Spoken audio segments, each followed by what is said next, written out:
12%. Então se percebe que é algo mais comum no feminino. Ela é dividida em 3 estágios. Ela pode ser leve, ela pode ser moderada e ela pode ser grave. Números: 350 milhões de pessoas sofrem de depressão no mundo. É conhecida como o mal do século. 2 milhões só no Brasil.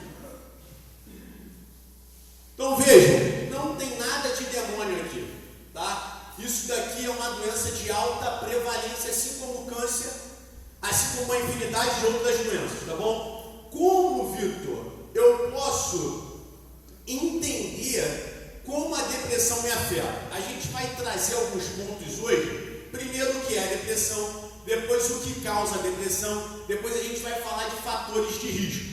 Então eu dividi em etapas para ficar de fácil entendimento.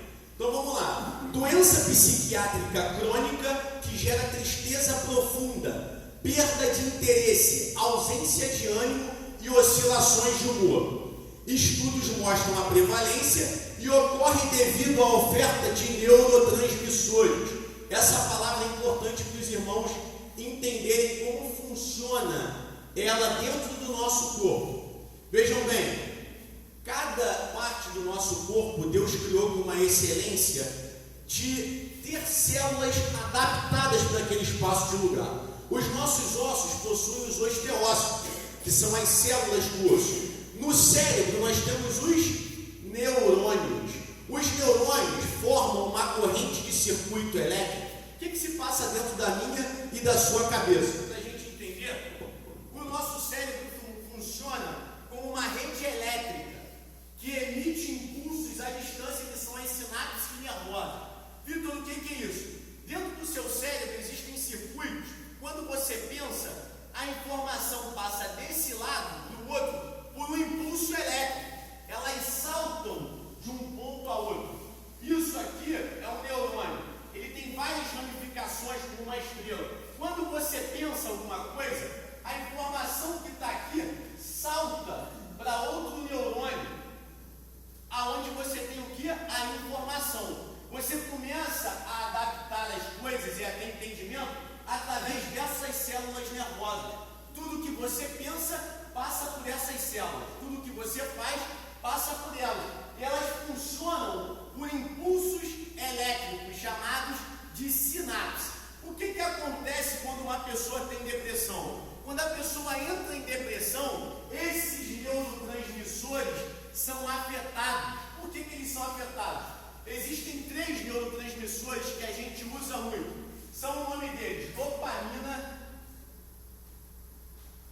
serotonina e noradrenalina. Tem que entender isso para entender depressão. Não tem como não passar por isso. A gente está passando por um entendimento do que é a depressão. A depressão é a ausência desses 3 neurotransmissores. Então não tem como você chegar e falar que é simplesmente algo espiritual. Não tem como você chegar e falar para mim, Vitor, a depressão é coisa do diabo. Eu vou mostrar para você, à luz da ciência, que a depressão é uma doença, é uma falência de neurotransmissores. A pessoa passa a ter ausência disso daqui. Agora eu vou especificar o que é cada um. Vamos lá. A dopamina é o hormônio do prazer. Todas as vezes que você sente prazer em fazer algo, você libera uma dose de dopamina no seu corpo, onde você retorna a fazer aquilo porque você sentiu prazer. Ou seja, o seu cérebro é uma máquina de sentir prazer. Se você deixa de sentir prazer em alguma coisa, está te faltando dopamina. Se você deixa de realizar algo que você gosta porque você simplesmente quer, é porque está faltando dopamina. Agora olha só, como que um substrato fisiológico que Deus te deu e colocou no seu cérebro entra em falta? Como que algo que Deus te deu numa quantidade certa para você sobreviver, você passa a ter ausência disso? Bom, isso são os fatores biológicos, isso são os fatores psicológicos, isso são os fatores sociais. O que acontece em volta de você influencia você. O que você pensa a respeito de alguma coisa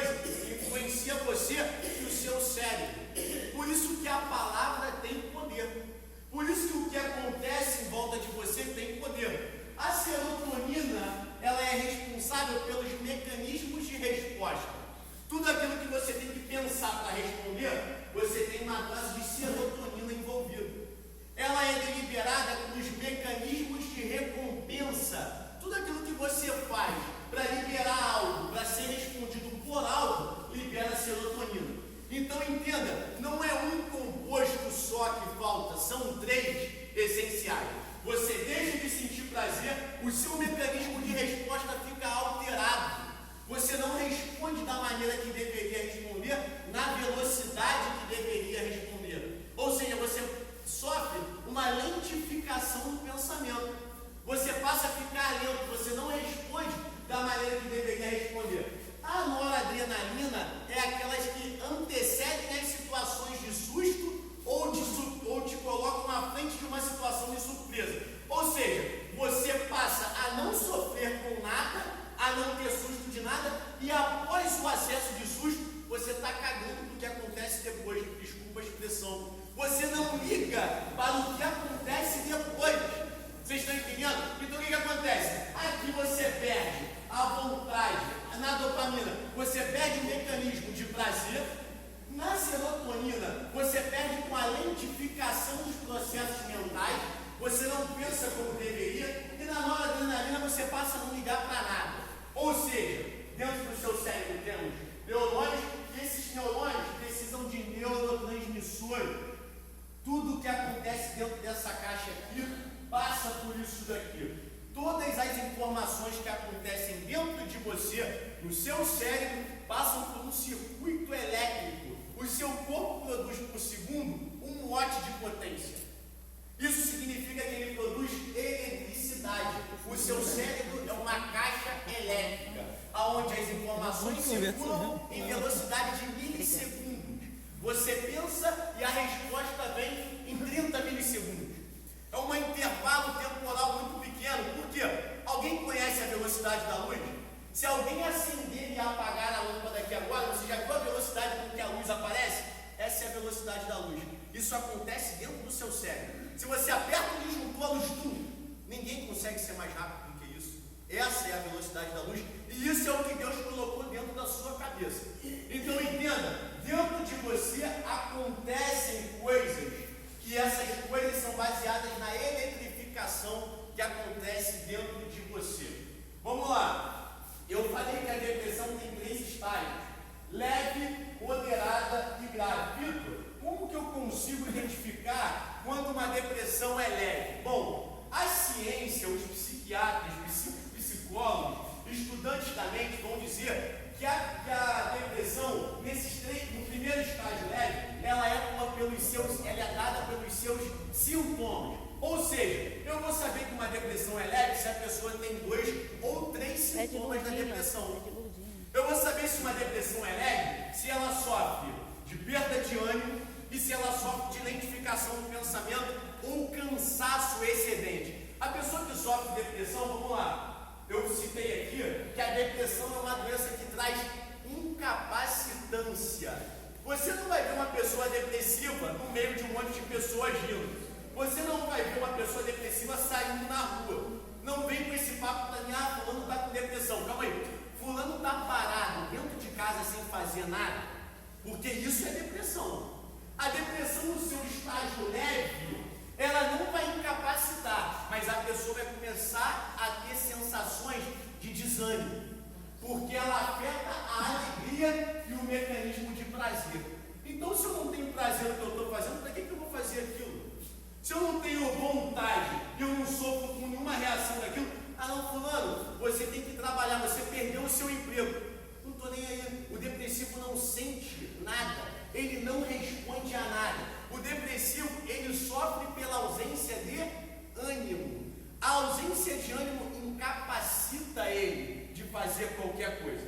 Então vamos lá, na depressão leve eu preciso de 2 ou 3 sintomas. 2 ou 3.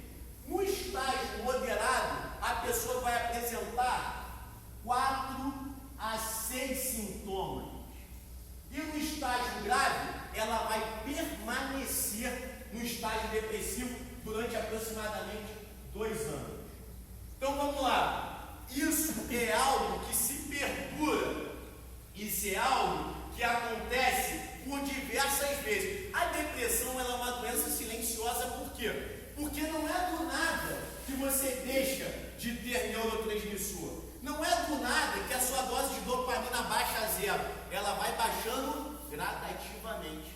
Ela vai acontecendo num período de tempo, num lapso temporal. Não é do nada. Então ela começa no estágio leve, com 2 ou 3 sintomas, a pessoa se queixa, estou com vontade de fazer nada. Estou desanimado, estou sem força, não consigo fazer nada, não sinto alegria em nada, nada me anima. Para todo mundo, ela não faz diferença. Se ela está no local ou não, ela acha que todo mundo para ela é ninguém. Então, assim, percebam que é algo que vai surgindo de pouquinho. E se a pessoa não buscar o tratamento necessário, ela vai continuar sofrendo com mal até a doença se tornar crônica. Ela vai permanecer no corpo, ela vai ficar, ela não vem e passa, ela continua, tá? Então olha só, 4 ou mais sintomas no estágio moderado, muita dificuldade para desempenhar as atividades. Vejam só, ela é a 4ª doença com maior índice de incapacitância. Sabe o que é isso? Quem trabalha não trabalha mais. Quem faz alguma coisa produtiva não produz mais. Ela incapacita a pessoa se torna refém da doença. Está todo mundo entendendo? Estou conseguindo atingir todo mundo? Então assim, ela incapacita. No nosso controle internal de doenças, que é o nosso famoso CID-10, todas as doenças do mundo estão descritas aqui dentro, segundo a ciência. No CID-10, a depressão ela é tida nos estágios F32 em diante. F de 32, se é para quem quiser pesquisar depois, F32.0 até F32.3. São os 3 estágios da depressão e é onde está descrito todos os tipos de depressão que existem. Tá? A depressão, ela, no estágio grave, vejam bem, eu ainda estou dentro do que é depressão. Tá? O que é a depressão? A depressão no estágio grave, ela pode ter 2 ramificações. Ela pode ser sem sintomas psicóticos e com sintomas psicóticos. Vitor, o que é um ser psicótico? O ser psicótico é aquele ser que sofre de uma doença ou de um transtorno mental. Ele tem um atraso ou um adianto proeminente da sua capacidade de pensar. A pessoa que é psicótica, ela tem traços de psicopatia, ela tem traços alucinatórios, ela alucina tanto visualmente quanto auditivamente. Se você escuta vozes, não se assuste. Isso em algumas situações é normal, em outras é considerada doença. Tá? A pessoa que alucina auditivamente, ela é um psicótico, ela está escutando vozes que não são dela. Então é algo que merece uma atenção específica. Ou seja, a depressão no seu estágio grave, a pessoa passa a escutar vozes de orientação para mal ou para bem. Muitas das vezes é para mal, porque a pessoa já não tem sensação de prazer em nada, a pessoa já sofre identificação no pensamento e o seu mecanismo de recompensa está quebrado. Então, para que eu vou fazer aquilo dali se eu não tenho recompensa de nada? Para que eu vou amar meu filho se meu filho não me dá nada? A pessoa passa a perder até o interesse pelos entes familiares. A pessoa não reconhece pai, a pessoa não reconhece mãe, não tem o nível afetivo que deveria ter com esses entes. Então ela passa a escutar vozes, ela passa a alucinar e a autoestima dela vai para baixo. Autoestima, nossa palavra principal por agora. Autoestima. O que é a autoestima? É a estima que você ou cada um tem para fazer alguma coisa. É a vontade dada a alguém ou para alguém. Se você tem a vontade de fazer alguma coisa, é porque você está estimado para fazer aquilo. Se você sofre de autoestima, você não faz nada com a perda de autoestima. Então veja bem, no estágio grave, a pessoa geralmente fica acamada e incapacitada de fazer qualquer tipo de coisa escutando vozes. Aqui é que a gente entra no estágio grave, nos precessores do suicídio. A depressão é a primeira doença de quem se suicida. Ela sofre da vontade de viver. O mecanismo de recompensa dela está tão abalado que ela não entende mais a necessidade dela de viver. Para que eu vou viver? Eu não tenho importância para nada. Aí os pensamentos ruins, além de destruir a estima, trazem a origem do suicídio. Mas mas isso é o nosso último assunto. Vamos lá. A pessoa, falei, mais de 2 milhões de casos no Brasil por ano, 350 milhões de casos no mundo. O uso do medicamento demanda, muito bom. Vitor, quais são os profissionais que podem diagnosticar a depressão? Psiquiatra, psicólogo e a equipe primária de atenção à saúde, até o assistente social diagnostica alguém com depressão. Ele não vai saber os caracteres ideais que personificam a depressão, mas ele vai saber identificar. Fulano está depressivo, fulano está passando por uma situação, a autoestima dela está baixa. Então, quer dizer, qualquer lugar onde tem um serviço de atenção primária à saúde, como o ESF que tem aqui em Papucaia, que é a Estratégia de Saúde da Família, ele identifica muito bem quem está com depressão. E isso são os braços do Estado para socorrer a população. Então não deixem de fazer uso e encaminhar as pessoas que precisam para esse tipo de tratamento, tá? Recessivo nos homens, proeminente nas mulheres, 20% nas mulheres. Então vejam bem, no final a gente entende que a depressão é uma doença enviada de Satanás. Ela não é causada pelo demônio. Não é que a pessoa está endemoniada, que eu já citei Spurgeon e citei Elias. Elias no acesso maníaco matou 450. Elias no acesso maníaco matou 450. E no momento seguinte, ele fugiu de uma mulher. Spurgeon, com seus 24 anos de idade, ele teve um acesso depressivo. E olha só a frase de Spurgeon, anotei uma frase de Spurgeon interessantíssima. O príncipe dos pregadores Batista, olha só, frase do príncipe Batista: de coração, envergonho-me de ter caído em desânimo. Frase de Spurgeon com depressão aos 24 anos, um dos maiores pregadores que a humanidade já viu. Quem não conhece, pesquise, Charles Spurgeon. De coração, envergonho-me de ter caído em desânimo, mas estou certo de que não há remédio melhor contra ela do que a santa fé.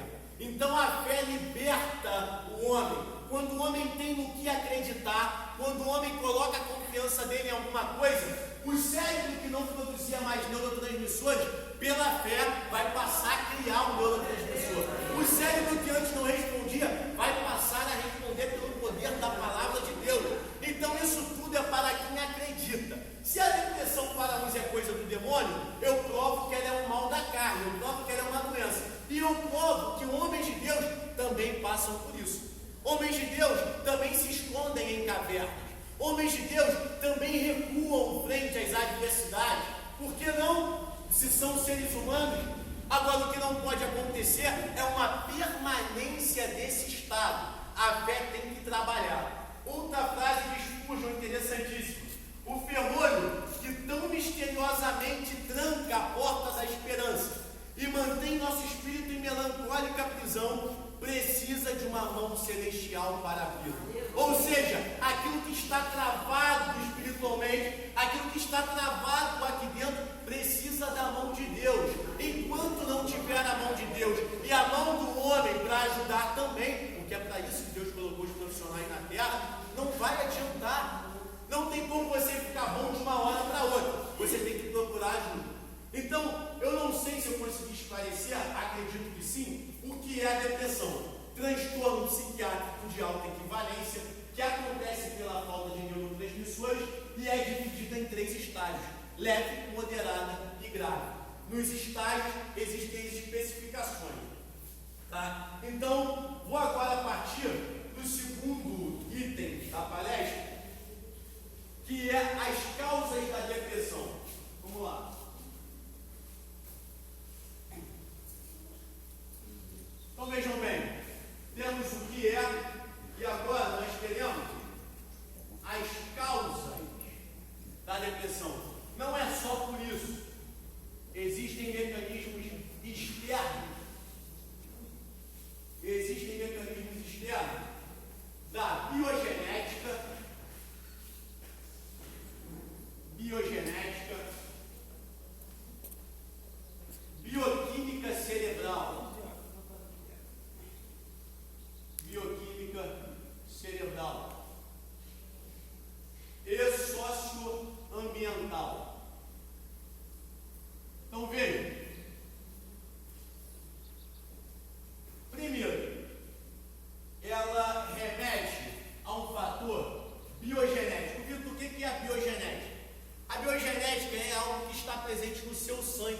carreira de DNA que você tem. O nosso RNA, ácido ribonucleico. O que é isso, Vitor? No seu DNA existe uma carreira filogenética de orientação sua, que vem da sua mãe para você e do seu pai para você. Ou seja, a depressão, ela não é só uma causa desses neurotransmissores, ela é algo que é passada de pai para filho e de mãe para filho. Se em algum momento a sua mãe ou o seu pai passou por um episódio depressivo ou um estágio depressivo, você tem 4 vezes mais chances de ter depressão ou algum tipo de episódio depressivo. Isso é algo que também passa de pai para filho na carreira filogenética, tá? Então vamos lá. Primeiro, ela pode ser algo sanguíneo, que passa de pai para filho. Depois, ela pode ser algo da bioquímica cerebral. Isso aqui é a bioquímica cerebral. Eu dei uma das causas. A bioquímica cerebral é responsável por tudo que acontece com você. Se você perde um ente querido, qual é a nossa reação natural? Sofrer de luto. É o teu cérebro que está dizendo que você tem que ficar de luto. Existe uma carreira filogenética ou uma base bioquímica para te dizer que você tem que ficar mal. Você não fica mal porque você quer do nada. O seu cérebro começa a demandar um mecanismo de luto. Você sofre de luto, você fica apático, você não sorri, você fica triste. Essa tristeza se dá por intermédio da falta de neurotransmissores que traduzem a alegria. Por isso que o primeiro mecanismo é a pessoa ficar triste, 100%. A pessoa não tem reação alegre. Você pode contar a melhor piada, pode fazer o melhor comentário, ela não vai rir, porque ela não tem neurotransmissor para entender que aquilo é engraçado. Vocês estão entendendo? Então é uma questão bioquímica do cérebro. O que é bioquímica? É o que acontece aqui dentro. É o que você não consegue ver a olho nu. Aí vem o enviado de Satanás e fala assim, a pessoa está... Isso daí não é porque a pessoa está em pecado. Isso daí não é porque a pessoa está em adultério. Não, meu irmão, a depressão é algo que é sério. A depressão é algo que de fato acontece. E é a doença da alma. Vamos lá, o que é a doença da alma? Por que hoje a gente tem essa nomenclatura de doença da alma? Todos nós acreditamos que nós somos seres tricotônicos. O que é isso, Vitor? Corpo, alma e espírito. O espírito Deus soprou na tua narina lá no Éden, que é o espírito de vida. Tá? No corpo, ele fez o boneco de barro, que foi Adão. Tá? E na alma, ele deixou 3 coisas responsáveis na sua alma, que é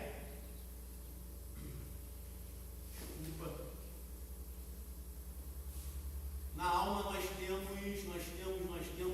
sentimentos, nós temos intelecto e nós temos vontades. Ou seja, você experimenta o mundo através da sua alma. O indivíduo, o indivíduo Vitor, é a minha alma. Ela é carregada de personalidade. É o que você é e ninguém tira de você. Então veja bem, quando uma doença ataca o seu intelecto, ataca o seu sentimento e ataca a sua vontade, ela mata você.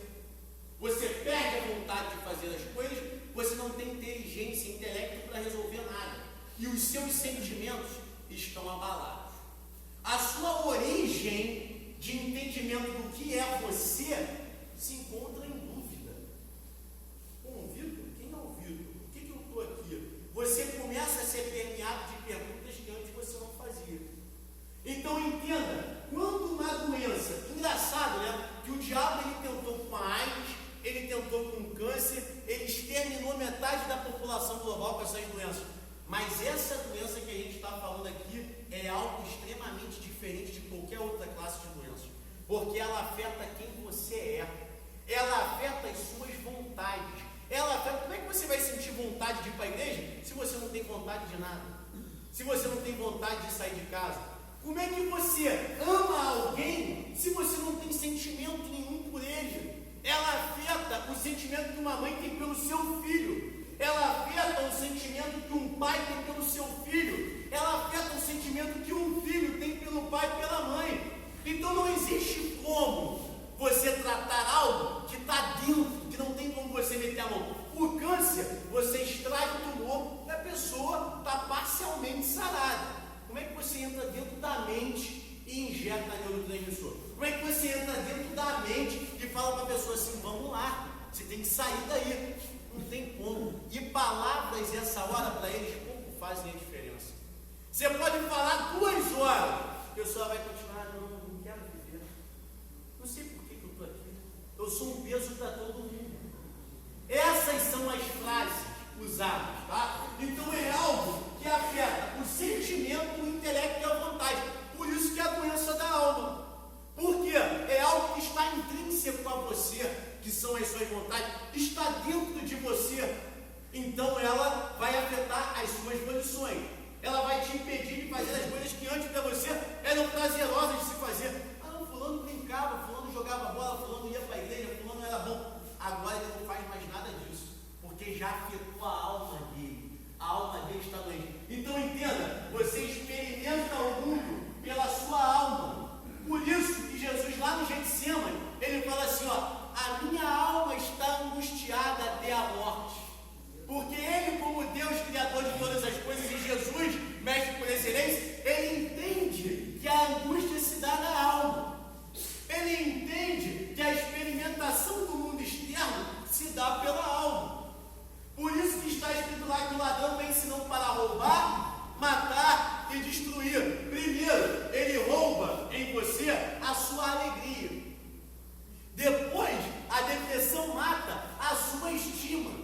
E por último, ela destrói a sua vida. Então entenda, o diabo, ele não é o responsável pela doença, mas ele pode jogar as setinhas diabólicas dele para jogar a pessoa no episódio depressivo.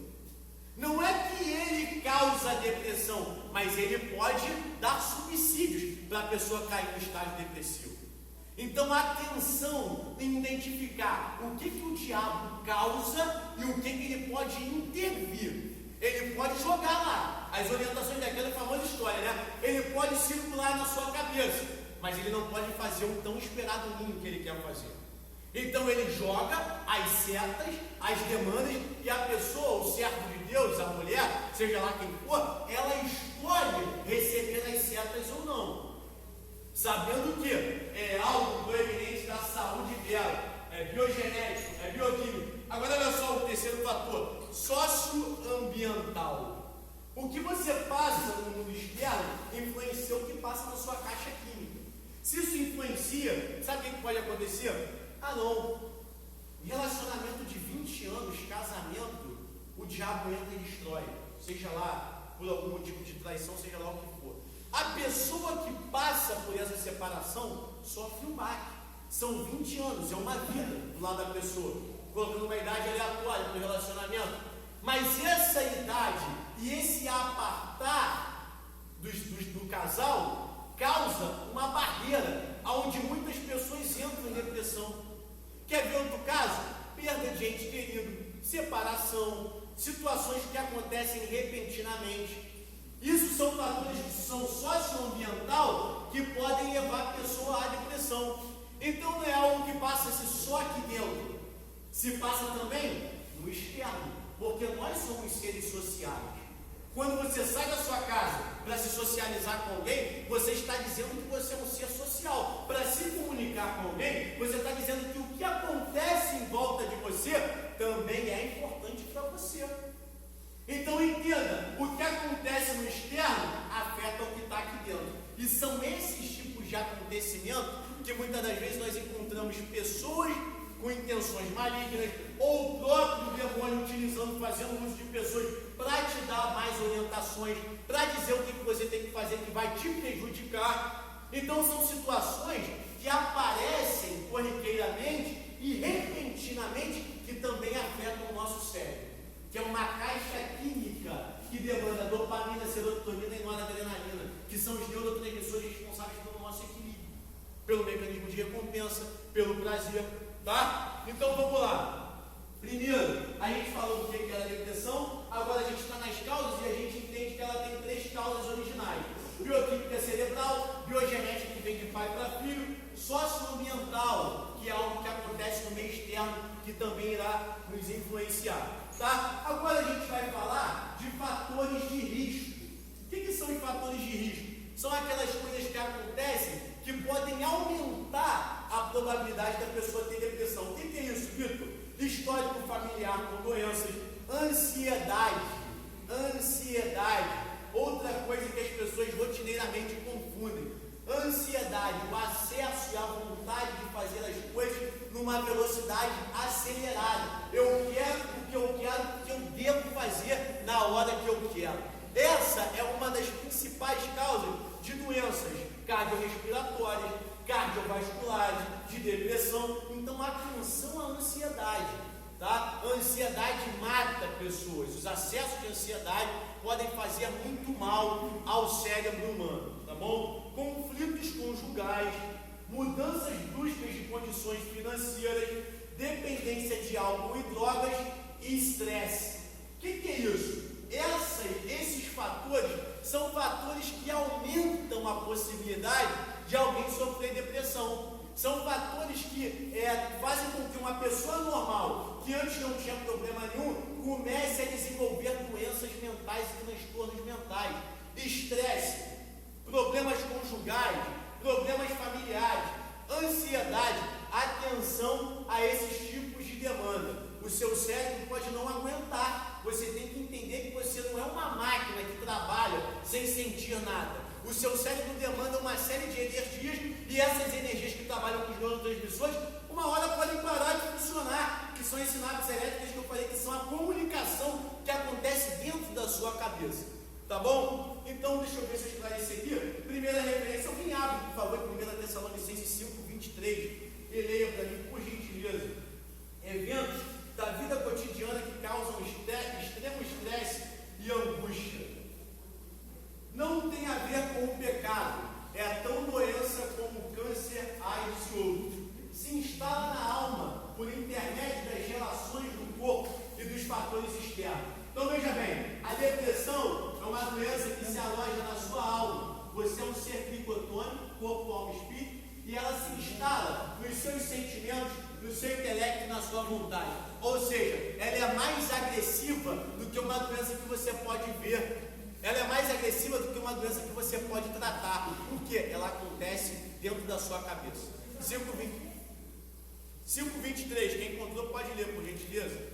E o mesmo Deus de paz vos santifique em tudo, e todo o vosso espírito, alma, corpo, sejam plenamente conservados e repreensíveis para a vinda de nosso Senhor Jesus Cristo. Então veja bem, o mesmo Deus de paz vos santifica. A santificação é um processo de exclusão do pecado. Se é um processo de exclusão do pecado, não é que a depressão é a doença da alma, não. Porque Deus santifica a nossa alma também. Ela não é pecado, por isso que eu já recriminei esse negócio de falar que depressão é a origem do pecado. Não é. A gente já entendeu que existe substrato biológico, biogenético, para entender que ela é uma doença. Ele santifica no processo de excluir, retirar, limpar o pecado. Não é que ele vai...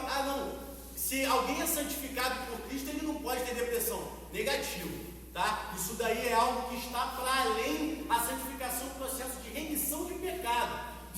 O pecado é o processo de sair do pecado, o abandono do pecado. Não significa que o crente não pode ter depressão, tá? Exclui isso daí, porque isso daí é um argumento fútil, um argumento ruim. Tá bom? Então vamos lá. Todo mundo entendeu as causas biogenéticas, bioquímicas e socioambiental? O que acontece no seu cérebro, que vem do seu pai e da sua mãe, e o que acontece em volta de você podem levar uma pessoa a ter depressão. Essas são as causas. Agora nós vamos para o terceiro item.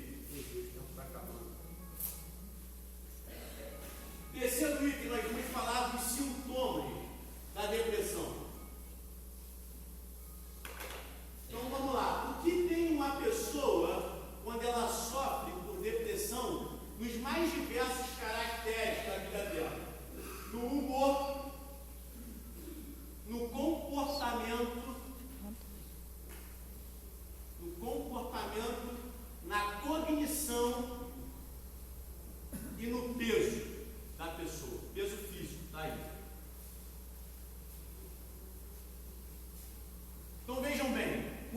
pessoa ela sofre de depressão, ela passa a ter comportamentos estranhos, ela passa a sofrer uma crise de humor que ninguém compreende e ela passa a ter um excesso ou um ganho excessivo ou uma perda excessiva de peso. Então vamos lá, quando a pessoa ela tem depressão, o humor dela se altera como? Como que ela fica? Primeira coisa, ela perde a capacidade de sentir alegria em qualquer tipo de coisa. Ela tem uma autodesvalorização.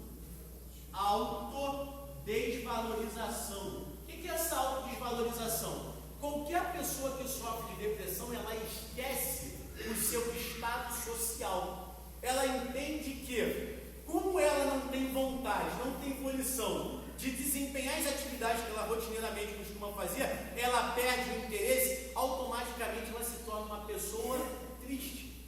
Ela se torna uma pessoa desestimulada. Ela se autodesvaloriza. Para ela, como eu já falei, não faz diferença ela estar ali ou não. No seio da família, se ela é uma filha estimada, ela não precisa mais ser uma filha, ela não tem vontade, ela perde a vontade de viver. Ela se desloca do que antes ela vivia para algo totalmente oposto. O humor dela passa a ser um humor tristonho. Ela não desboça mais.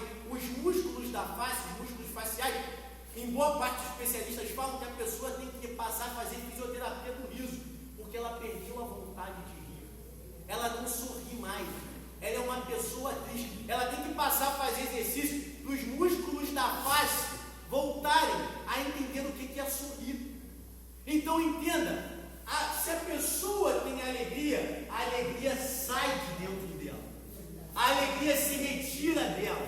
Não existe alegria, tá? Descontentamento geral. A pessoa nunca está satisfeita com nada. Para ela tudo está ruim. Descontentamento geral. Acreditam que perderam a alegria de forma irreversível. Ou seja, não tem como mais eu voltar a sentir alegria. Não tem como mais. Pode ser o meu filho fazendo algo extraordinário. Não tem graça. Pode ser alguém fazendo algo que outrora ia me fazer extremamente feliz. Não tem mais felicidade. Julgam-se um peso para seus familiares e amigos. Os pensamentos suicidas variam desde o desejo de estar morto até os planos detalhados para a morte. Ou seja, quem sofre de depressão, além de não ter alegria, os pensamentos suicidas começam a aparecer. O que regula a minha e a sua vontade de não tirar a nossa vida são os nossos mecanismos de alegria. São os nossos mecanismos de querer viver. O cérebro humano ele é tão inteligente, Deus criou uma máquina tão perfeita, que quando a pessoa entra numa piscina, que ela bota a cabeça embaixo d'água, o teu cérebro entende que você não foi feito para respirar debaixo d'água. Então você tem um lapso temporal para segurar o seu fôlego e vir à tona para respirar de novo. Só que quando acaba o fôlego que você está guardando, numa sensação automática, ele abre as vias aéreas procurando oxigênio. É onde a pessoa se afoga. Então o tempo todo você busca estar vivo. O tempo todo o seu corpo procura viver. Mas uma hora o próprio cérebro vai tentar, em mecanismo de tentar buscar a vida, ele vai sofrer um espasmo, ele vai atrás da vida, ele vai querer viver. Só que é uma doença que se instala na alma. Como é que o seu cérebro vai entender da vontade de viver, se ela está instalada na sua alma? Se ela está instalada na sua alma, como é que o seu cérebro vai entender que você precisa viver, se você perdeu a vontade de viver? Se você não tem mais intelecto para entender isso, se você não tem mais sentimento nenhum por ninguém, como é que o seu cérebro vai entender que você precisa viver? Se é ele que está sendo afetado. Por isso que é uma doença extremamente perigosa.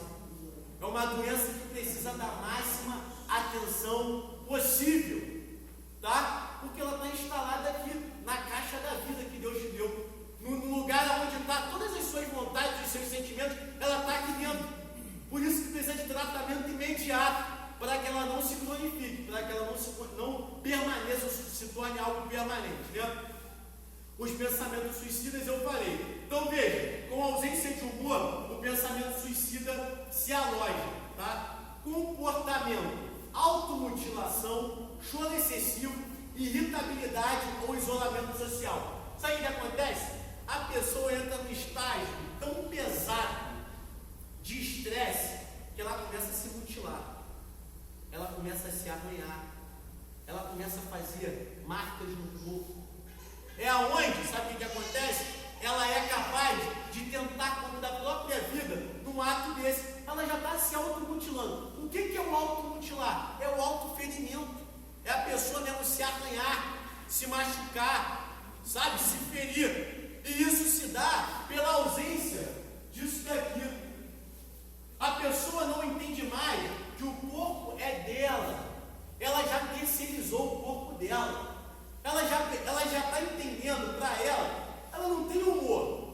Ela é uma pessoa que acredita que a alegria não vem mais porque é algo irreversível. Eu vou tentar contra a minha vida. Essa é a ideia da pessoa. Tanto é que nas taxas de suicídio, como eu já citei, a primeira doença que aparece no ranking mundial é a depressão. O suicida, primeiro, ele tem um episódio depressivo. Tá? Então vamos lá. Comportamento, automutilação, choro excessivo, irritabilidade ou isolamento social. Em alguns casos, temos a ocorrência de desmaios súbitos. Olha só, quando a depressão entra no estágio moderado, o corpo começa a responder à estafa de estresse e para aliviar o sofrimento que a pessoa está tendo, a válvula de escape dele é o desmaio, em alguns casos. Quando a pessoa já se mutilou, a pessoa já tentou suicídio e ela não passou, realizou, não consumou o ato suicida, ela não consumou o ato suicida, isso demanda na pessoa uma série de outros acontecimentos, como por exemplo, a pessoa que sofre de depressão, ela pode estar agora conversando com você normalmente e de repente ela começar a chorar sem motivo nenhum. Isso é absolutamente normal. A pessoa chora incessantemente, rios de lágrimas, sem motivo nenhum. Outra coisa, de repente ela acabou de chorar, ela desmaia. Aí você pensa assim, meu Deus, o que está acontecendo? A pessoa vai morrer daqui a pouco, porque a pessoa já se mutilou, a pessoa já chorou o que tinha para chorar e de repente desmaiou. Mas o desmaio é uma válvula de escape do corpo para aliviar o sofrimento que a pessoa está sentindo. Você não sabe por que ela está sofrendo, mas ela está sofrendo. Ela só consegue dizer para você que está sofrendo, que ela não vê mais graça em viver. Quando você recebe uma pessoa com depressão no consultório, ela só chora, ela não fala nada. Você espera que ela fale alguma coisa, mas ela só chora. Se bobear, ela desmaia dentro do consultório. Isso tudo são mecanismos que servem para o psicólogo ou psiquiatra analisar o grau e a gravidade da depressão. Com esses sintomas e com esses acontecimentos, eu consigo identificar qual é o tipo de depressão, qual é o estágio e para quem eu tenho que encaminhar ela. Possivelmente o psiquiatra, que vai medicar ela. Então entenda, o psicólogo não medica ninguém. O psicólogo prescreve cuidados para a depressão. Quem vai medicar o depressivo é o psiquiatra, que é o médico capaz de medicar, estudou farmacologia para medicar. Então vamos lá. A cognição, a forma com que você pensa, vai ser afetada pela lentidão, pelos pensamentos suicidas e pela falta de concentração. Então veja bem, por que não adianta você falar com o depressivo que ele tem que sair daquele estado? Porque ele não está entendendo o que você está falando. O processo de cognição dele está tão lento que a mente dele está na primeira palavra que você falou aí. Ele não está nem te acompanhando. Você está falando para ele está em outro lugar que não é te escutando. Pode ter certeza. Quando o psiquiatra receitar o medicamento para ele vai começar a receber doses de dopamina e serotonina. Aí ele vai começar a voltar a entender. Aí ele vai começar a perceber os mecanismos de recompensa. Não, fulano está falando isso para eu melhorar. Então eu vou passar a fazer a terapia. Então, antes de ser algo que é do demônio, que é uma coisa que se aloja através do pecado, é algo que acontece no seu cérebro, que precisa de atendimento médico, psicológico, para depois ser encaminhado para o procedimento medicamentoso. Então ela é diagnosticada, encaminhada para o psiquiatra receita remédio, ele vai receitar o remédio que vai jogar isso daqui no cérebro da pessoa, que é a dopamina, a serotonina e a noradrenalina, e a pessoa vai passar a responder o tratamento. Aí a pessoa está ficando boa agora. Graças a Deus. Tá? Lento, total. Exatamente. Muito bom, muito bom. E também o psiquiatra diz que o nosso subconsciente fala com o outrozinho, que a gente ouve voz. Sim. O subconsciente está muito afetado. Sim, sim. Não é isso? Sim. Então, vou falar das duas coisas. Primeiro, a Rosane falou a respeito do seio familiar e de ser um processo muito lento. Sim, é um processo extremamente lento. Por que é extremamente lento? Porque assim como você demorou o tempo para perder os neurotransmissores, você vai demorar o dobro de tempo para recebê-los de volta. O seu cérebro ele sofre uma lentificação na produção de neurônios. O seu cérebro é o responsável pela fabricação da célula nervosa, que são os neurônios. Então, se você perde uma grande escala de neurônios e não repõe, não procura mecanismos de recomposição, não adianta. Você vai demorar a receber e a sua estrutura corporal vai demorar a produzir os neurotransmissores novamente. Por isso que é um processo extremamente lento. Outra coisa interessantíssima e muito importante que ela citou, o seio da família. Quantas pessoas não percebem e não entendem que a depressão é uma doença? Elas preferem acusar e apontar os dedos para dizer que a pessoa tem, porque é mais fácil acusar e apontar do que ajudar. É muito mais fácil falar, fulano está com depressão, do que eu chegar lá e parar para escutar o que a pessoa tem meia hora. Igual a depressão pós-parto. A pessoa vira e fala assim, poxa, eu tive 4 filhos, eu tive 5 filhos, eu não passei por isso. Fala com a pessoa que está passando aquilo no primeiro filho. Exatamente. Não entende a situação que se ela não passou, graças a Deus, mas aquela pessoa está... Sim.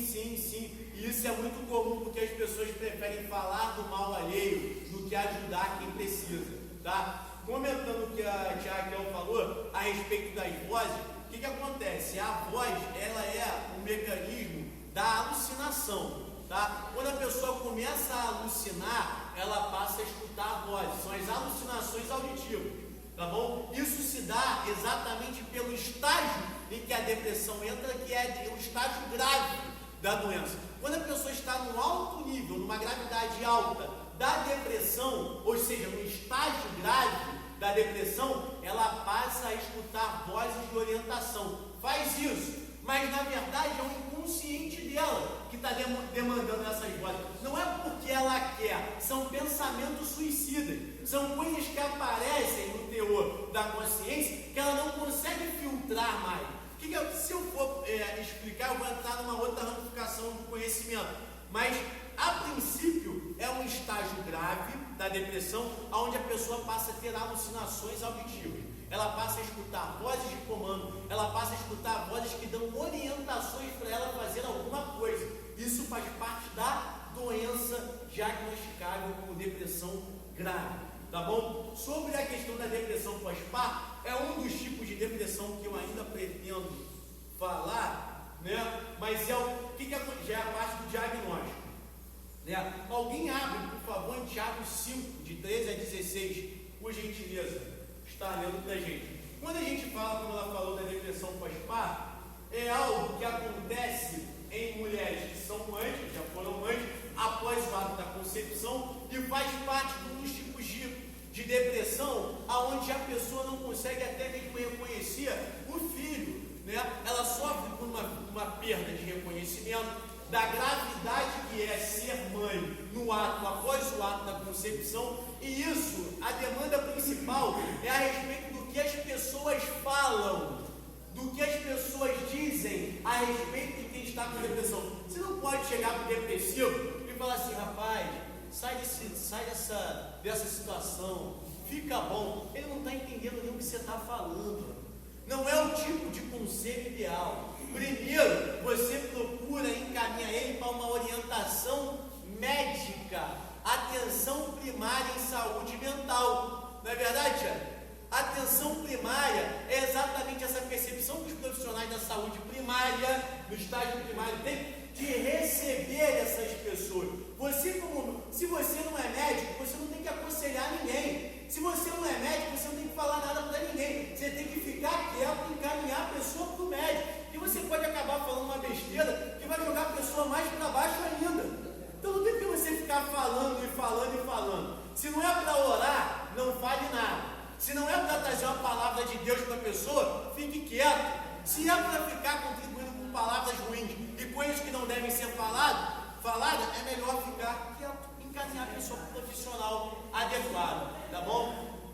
Oi? Ensinando até remédio. Aqui até medicar a pessoa, aí dá um remédio para a pessoa toma um remédio e fica pior ainda, entendeu? Então quer dizer, não se faz isso. Se a pessoa está com depressão, primeiro passo, atenção primária de saúde, estratégia de saúde da família aqui em Papucaia, frente ao São Francisco, aquilo dali é para isso. Com certeza tem psicólogo lá, não tem, Dai? Não tem psicólogo. É o nosso município, gente, é uma coisa complicada. Mas enfim, tem que procurar. Na SAF tem, já é privado, tem que pagar. Oi? A Mai, desculpa. Mai de Batalha, Cachoeira. Não tem Cachoeira. Assistente social ali falou que tá. Assistente social falou que não tem. Fala.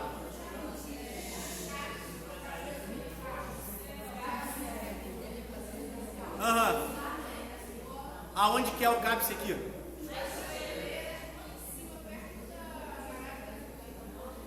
Então, ó, a assistente social falou que perto da garagem do Rio Ita, lá em Cachoeiras, tem um centro de atenção psicossocial, que é o CAPS, tá?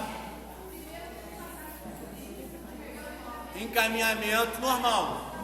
Tá bom. Então, olha só, para quem conhece alguém que sofre de episódio depressivo, precisa de tratamento, primeiro encaminhamento é o clínico geral, e o clínico geral irá encaminhar para o psicólogo ou psiquiatra, dependendo do estágio da depressão. Medo, situação presente pela ausência de neurotransmissores relativos ao embate e coragem. O que é isso, Vitor? A pessoa passa a sentir medo porque ela não tem como responder ao que lhe é trazido. Independente da situação, a pessoa, independente de ser uma situação onde possa provocar medo ou não, a pessoa não consegue responder ao que ela está sentindo ou à demanda que ela está obtendo. A resposta é exatamente excluída pela ausência de noradrenalina. Ela não consegue responder. Então qualquer situação para ela pode se tornar uma situação conflituosa, onde ela não consegue responder e pode trazer medo para ela. Tá? Medo não é um sentimento comum, muito comum, de quem sente a depressão. Ela está mais preocupada com a alegria, ou melhor, ela está mais afetada pela falta de alegria, pela falta de ânimo, tá bom? Mas acontece também. A coragem de excesso já não é pauta. No geral, atenção, no geral, ela sofre da ausência, ela sofre com uma sensação de vazio, vontade de correr e alto grau de pessimismo. Então, olha só, no geral, os sintomas, eles se dão. Olha só, no geral, é uma sensação de vazio,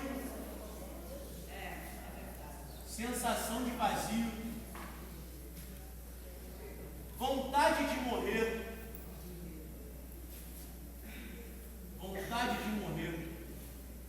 e grau de pessimismo elevado. Tudo que você fala para ela não vai dar bom. Tudo que você fala para ela não tem como dar certo. Alto grau de pessimismo, vontade de morrer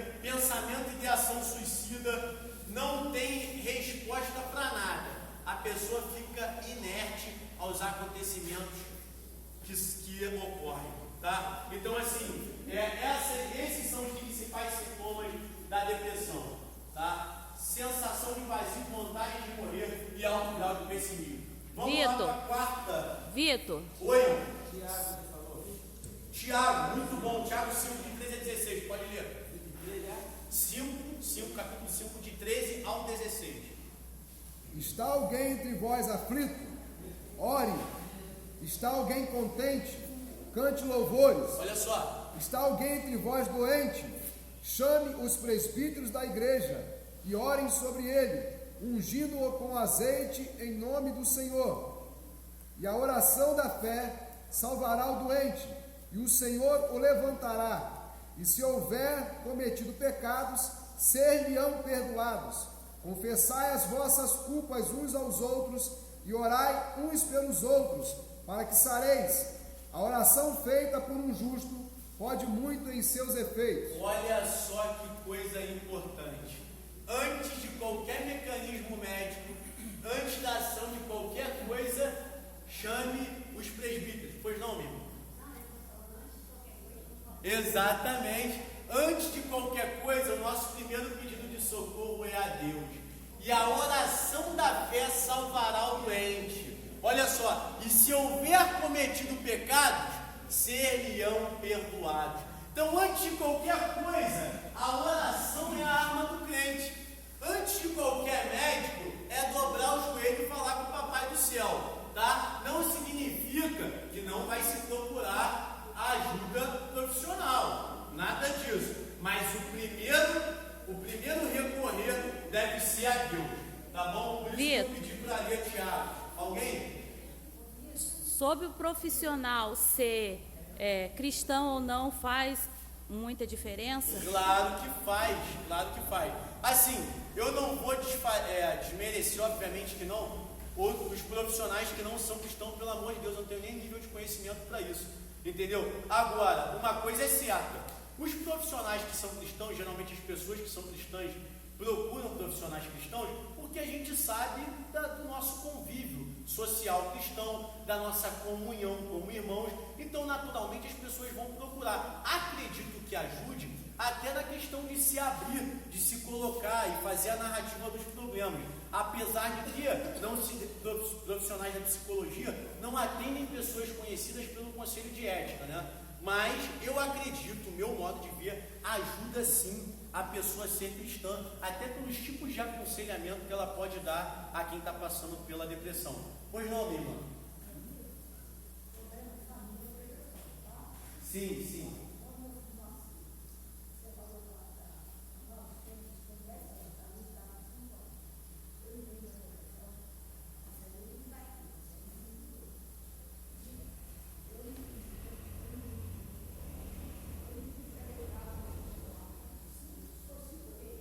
Sim.